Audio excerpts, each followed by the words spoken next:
Valid বা কতটা বিক্রিযোগ্য হয়ে গেছে?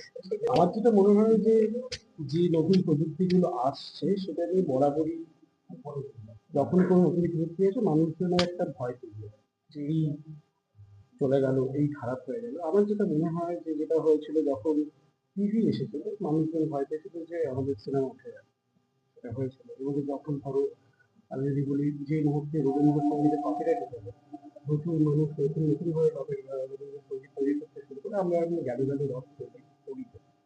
আমার যেটা পার্সোনালি মনে হয় যে যেভাবে প্রযুক্তি এগোচ্ছে সেই প্রযুক্তিটাকে আমাদের ব্যবহার করা উচিত। লোক সংস্কৃতি এগোতে পারে প্রযুক্তি হাতে।